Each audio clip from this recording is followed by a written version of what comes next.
수자는 남편 조 씨와 알게 된 지 6개월 만에 신속하게 결혼하게 됩니다. 그러나 결혼 후 얼마 되지 않아 수자는 결혼에 대해 크게 실망했고 자신의 안전에 대해 불길한 예감을 갖게 되었습니다. 이후 2009년 12월 6일 일요일, 수자는 교회에 예배를 드리러 향했고 이후 집으로 돌아온 후 그녀는 실종되고 말았습니다. 그렇다면 수잔에게 무슨 일이 있었는지 사건 속으로 들어가 보겠습니다. 19살 때 수잔은 시애틀의 한 교회에서 조 씨를 만나게 됩니다. 같은 신앙이 두 젊은이 사이의 서먹함을 어느 정도 해소시켜 주었고 그들은 금세 사귀게 되었습니다. 이후 조 씨는 불과 6개월 만에 수잔에게 청혼했고 결국 그들은 결혼까지 하게 되었죠.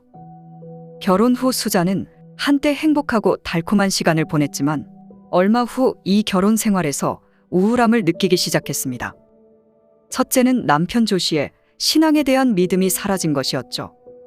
수잔과 조 씨는 교회에서 만나 사랑에 빠졌고 그들이 만난 교회에서 결혼까지 했지만 결혼 후 얼마 되지 않아 조 씨는 교회에 나가지 않았고 수잔에게 교회 활동을 중단하라며 강요했습니다. 둘째는 조 씨의 엄격한 통제였습니다. 수잔은 미용을 전공했고 졸업 후 관련 직업을 찾았으며 나중에 두 아이를 낳고도 일을 멈추지 않았습니다. 그러나 실직이 잦았던 조 씨는 가족의 모든 재산을 통제했고 수잔이 마음대로 돈을 쓰도록 허락하지 않았습니다. 수잔이 생활 필수품이나 아이들의 음식에 생각보다 많이 돈을 쓰게 되면 조 씨는 발작하며 화를 내곤 했습니다. 그러나 수잔을 가장 불편하게 만든 것은 시아버지였던 스티브의 괴롭힘이었습니다. 스티브가 수잔에 대한 변태적인 애착은 2001년 4월 결혼식에서부터 시작되었습니다. 스티브는 자신의 비디오 카메라로 아들과 수잔의 결혼식 전 과정을 녹화했지만 대부분의 장면은 며느리 수잔에게 집중되어 있었습니다. 2002년 조 씨와 수잔은 경제적인 어려움으로 인해 임대료를 감당할 수 없었고 결국 부부는 스티브의 집으로 이사하게 되었죠. 이후 스티브는 수잔을 몰래 촬영하기 시작했습니다. 심지어 스티브는 수잔의 빨래 바구니에서 속옷을 훔치기도 했습니다. 또한 수잔이 버린 쓰레기를 몰래 가져와 비닐봉지에 나눠 담아 날짜를 표시하기도 했습니다. 수잔은 스티브의 비정상적인 행동을 어렴풋이 느끼게 되었고 조 씨에게 다른 곳으로 이사하자고 제안했지만 그러나 조 씨는 진지하게 받아들이지 않았습니다. 알고 보니 스티브는 젊은 시절부터 완전 변태였고 그의 가족들은 스티브의 행동에 익숙해져 있어 무덤덤한 상태였습니다. 스티브의 변태적인 행동은 멈추지 않았고 그는 수잔을 위해 최소 50곡을 만들기도 하였죠. 또한 스티브는 자신이 작사한 곡을 아들 조 씨에게 들려주기도 했습니다. 조 씨는 그 곡들이 못마땅하다고 느끼기는커녕 수정 제안까지 하였죠. 조 씨는 오랫동안 아버지의 역겨운 행동에 익숙했지만 수잔은 시아버지의 이러한 행동을 당연히 받아들일 수 없었습니다. 수잔의 거듭된 요청으로 결국 조 씨는 이사하기로 결정하게 됩니다. 하지만 스티브의 스토킹은 멈추지 않았습니다. 이사를 한 후 스티브는 며느리의 집을 자주 방문하기 시작했으며 수잔에 대한 환상을 일기에 쓰기 시작했습니다. 2003년 2월 스티브는 수잔의 집을 찾아와 수잔에게 마사지를 해주겠다고 제안하게 됩니다. 그렇게 스티브는 며느리의 팔과 어깨 등을 주물러 주었죠. 그날 스티브는 자신의 집으로 돌아와 셀카를 찍으며 인생 최고의 기억이었다고 혼잣말을 했습니다. 2003년 여름, 조 씨와 수잔은 콜로라도로 이사하는 것을 고려하고 있었습니다. 그 이유 중 하나는 수잔이 시아버지와 멀리 떨어져 있기를 원했기 때문이었죠. 이 소식을 들은 스티브는 극도로 절박함을 느꼈습니다.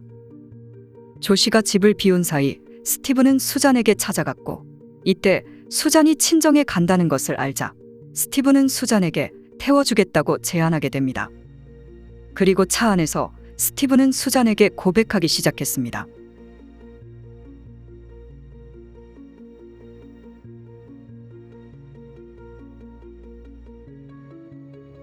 수자는 스티브의 고백을 단호히 거절했지만 같은 차를 타고 갈 수밖에 없었고 수자는 고통 속에서 여정을 견뎌야 했습니다. 이후 수자는 스티브의 집착에서 벗어날 수 있었지만 이제 수자는 남편의 통제와 사치에 시달려야 했습니다. 이후 장남은 2005년에 태어났고 막내는 2007년에 태어났지만 같은 해 조씨는 파산 신청을 했을 뿐만 아니라 20만 달러의 빚도 지게 됩니다. 어린아이들과 막대한 빚, 그리고 남편의 무책임한 행동 때문에 항상 밝고 열정적인 수자는 우울증을 앓기 시작했습니다. 어느 날 수자는 생활용품을 사러 슈퍼마켓에 갔고 그때 그녀는 자신의 예산보다 수십 달러를 초과했으며 휴대폰을 가져오지 않아 조씨에게 제때 알리지 못했습니다. 수잔이 집에 돌아온 후 조씨는 수잔에게 노발대발했었죠. 다음 날 수잔은 알 수 없는 위험에 대한 두려움을 유서에 남겼습니다. 수잔의 걱정은 무리가 아니었고 일리가 있었습니다. 조씨가 얼마 전 수잔 앞으로 100만 달러 상당의 생명보험을 들었기 때문이었죠. 수잔은 외로움과 우울증에 시달리고 있었고 주변 지인들은 그녀를 도와주고 대화를 나눴지만 수잔은 여전히 끝없는 늪에서 홀로 헤매고 있었습니다. 2009년 12월 6일 일요일 아침에 교회를 다녀온 수잔은 오후에 집에서 친구 한 명을 맞이했고 이후 그녀는 사라졌습니다. 다음 날 어린이집 선생님은 수잔의 아이들이 나타나지 않자 경찰에 신고하게 됩니다. 경찰이 수잔과 조씨에게 전화를 걸었지만 모두 음성사서함으로 넘어갔습니다. 즉시 경찰은 수잔의 집으로 향했고 문과 창문은 모두 굳게 닫혀 있었습니다. 경찰은 혹시나 수잔 가족이 잘못된 것을 우려해 창문을 부수고 안으로 들어갔습니다. 그러나 집은 텅 비어 있었고 몸싸움의 흔적도 전혀 없었습니다. 사라진 것은 차고에 있던 차뿐이었습니다. 경찰은 계속해서 집을 조사했고 두 가지 이상한 점을 발견했습니다. 첫째, 수잔의 지갑은 침실 화장대에 놓여 있었고 지갑 안에 수잔의 신분증과 열쇠가 들어 있었습니다. 욕실과 침실에는 귀금속과 신용카드 및 현금이 있었습니다. 둘째, 거실에 있는 소파는 청소를 마친 지 얼마 안 된 것 같았고 두 대의 선풍기가 소파를 향해 작동하고 있었습니다. 소파는 완전히 건조되지 않았고 약간 축축한 상태였습니다. 오후가 돼서야 조씨는 두 아이들을 데리고 집으로 돌아왔습니다. 경찰은 조씨에게 도대체 어디 있었는지 물었고 조씨는 아이들을 데리고 캠핑을 갔다 왔다고 말했습니다. 그리고 조씨는 수잔의 실종 사실을 전혀 몰랐다고 말했죠. 경찰은 일단 조사를 위해 조씨를 경찰서로 연행하게 됩니다. 조씨의 설명에 따르면 12월 7일 월요일 새벽 1시 30분에서 2시 사이에 아이들과 함께 집을 나섰고 2시간 넘게 운전 후 캠핑장에 도착했다고 주장했습니다. 그곳에서 오전 7시까지 잠을 잔 뒤 불을 피우고 요리를 하는 도중 오늘이 일요일이 아닌 월요일이라는 것을 깨달았습니다. 이후 조씨는 바로 차를 몰고 집으로 돌아온 것이라고 주장했습니다. 그러나 조씨의 알리바이는 너무 엉망이었습니다. 어떤 아버지가 새벽 2시에 어린 두 아이들을 데리고 영하의 날씨에 캠핑장으로 향하겠습니까? 그리고 왜 수잔은 막지 않았을까요? 또한 조씨는 집으로 돌아오는 길에 세차장에서 세차를 했다고 말했습니다. 그날은 눈보라가 치는 날이었고 눈보라가 치는 날 세차했다는 것은 상식적이지 않았습니다. 경찰은 조씨의 차를 수색했고 그의 차에서 수많은 도구들이 발견되었습니다. 캠핑 장비들도 많이 있었지만 대부분 전혀 사용하지 않은 새 것이었습니다. 또한 조씨의 차에서 수잔의 핑크색 휴대폰이 발견되었습니다. 조씨는 수잔의 휴대폰이 잃어버린 상태였고 단지 차에서 발견된 것이라고 설명했습니다. 조사를 이어가던 경찰은 조씨의 손등에 긁힌 자국이 많다는 것을 발견하게 됩니다. 경찰은 두 그룹으로 나눠 한 그룹은 조씨를 신문하고 다른 그룹은 두 아이에게 향했습니다. 첫째 4살 찰리는 경찰과 통화해서 엄마는 우리와 함께 캠핑을 갔지만 꽃과 수정이 있는 곳에 남아 있었다고 말했습니다. 하지만 조씨는 수잔의 행방을 모른다고 주장했고 캠핑에 데려가지 않았다고 말했습니다. 경찰은 증거가 없어 조 씨를 풀어줄 수밖에 없었지만 그의 차와 집에 있던 물건들은 압수한 상태였습니다. 이후 경찰은 루미놀 테스트를 진행하였고 겉보기에 멀쩡해 보이는 소파에서 혈흔이 발견되었습니다. 그리고 소파 옆 타일에서 볼펜촉처럼 작은 혈흔들이 발견됩니다. 하지만 증거로 삼기에 혈액의 양이 매우 적었습니다. 경찰은 더 많은 정보를 얻기 위해 조 씨의 아버지인 스티브에게 향했습니다. 경찰과 스티브의 대화가 시작되었고 수잔에 대한 질문이 나오자 스티브는 매우 불편한 어조로 답하기 시작했습니다. 스티브는 수잔이 자신을 좋아했고 함께 살 때 수잔은 매우 성적으로 개방적이었다고 주장했습니다. 하지만 스티브는 자신의 신념 때문에 수잔과 함께하고 싶은 욕망을 억눌렀다고 말했습니다. 하지만 경찰은 스티브를 찾으러 오기 전에 여러 가지 방법으로 수잔이 시아버지에게 혐오감을 느끼고 있다는 것을 알고 있었습니다. 온갖 추측을 제외하면 경찰이 갖고 있는 강력한 증거는 4살짜리 찰리가 말한 꽃과 수정이 있는 곳이었습니다. 경찰은 그곳에서 수잔이 살해당했거나 매장당했을 가능성이 높다고 보았습니다. 하지만 찰리는 나이가 너무 어려 세세한 부분까지 기억할 수 없었고 표현력도 부족해 경찰은 심도 있게 수사하지 못했습니다. 이때 수잔의 동료인 엠버가 경찰에게 정보를 제공하게 됩니다. 2008년 회사 크리스마스 저녁 식사 자리에서 조 씨와 엠버의 남편은 TV에서 방송되는 사건에 대해 논의하고 있었습니다. 당시 조 씨는 범인이 멍청하게 시체를 너무 뻔한 곳인 사막에 두겠냐고 말했고 자신이 범인이라면 아무도 찾을 수 없는 광산에 유기할 것이라고 말했죠. 경찰은 즉시 유타 서부의 광산들을 수색했지만 큰 진전은 없었습니다. 수잔의 실종 이후 찰리는 심리 상태가 좋지 않았습니다. 어느 날 수업이 끝난 후 선생님은 찰리가 크레용을 가지고 그림을 그리는 것을 보았고 찰리에게 무슨 그림을 그렸는지 물었습니다. 그리고 찰리는 총을 그리고 있었다고 말했죠.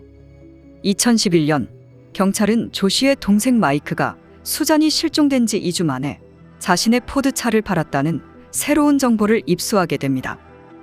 수잔이 실종된 지 1년이 지난 시점이었지만 다행히 경찰이 자동차 딜러를 찾았을 때 차는 처리되지 않은 상태였습니다. 딜러는 마이크를 기억하고 있었고 딜러가 $100를 제안하자 마이크는 흔쾌히 동의했었습니다. 경찰견은 그 차량에서 시신의 부패 냄새를 맡았고 경찰은 마이크가 조 씨를 도와 수잔의 시신을 운반한 것으로 보았습니다. 그러나 아쉽게도 증거는 남아있지 않았습니다. 그리고 2011년 9월 경찰은 스티브의 집에서 수많은 동영상과 사진을 발견했고 그는 음란물 혐의로 체포되었습니다. 그로 인해 그는 손자들의 양육권을 박탈당했습니다. 수잔의 부모님이 아이들의 양육권을 받았고 조 씨는 2주에 한 번 아이들을 만날 수 있었습니다.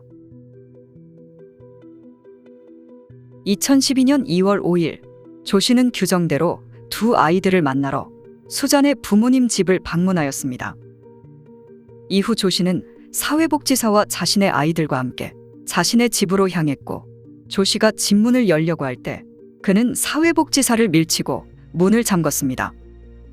사회복지사는 문을 두드리며 조 씨에게 문을 열어달라고 소리쳤지만 그러나 조 씨는 아무런 응답도 하지 않았습니다. 결국 사회복지사는 경찰에 신고를 했고 이때 조 씨는 미리 준비한 휘발유를 붓고 결국 불을 질렀습니다. 조 씨와 두 아이는 모두 사망한 상태였고 조사 결과 사인은 일산화탄소 중독이었지만 하지만 두 아이의 머리에 명백한 상처가 있는 것으로 보아 연기가 집안을 가득 채우기 전 이미 사망한 것으로 보았습니다. 경찰은 감옥에 있는 스티브에게 이 소식을 알렸고 그는 슬퍼하지 않았으며 오히려 경찰에게 왜 이 소식을 알려주었냐며 분통을 터뜨렸습니다.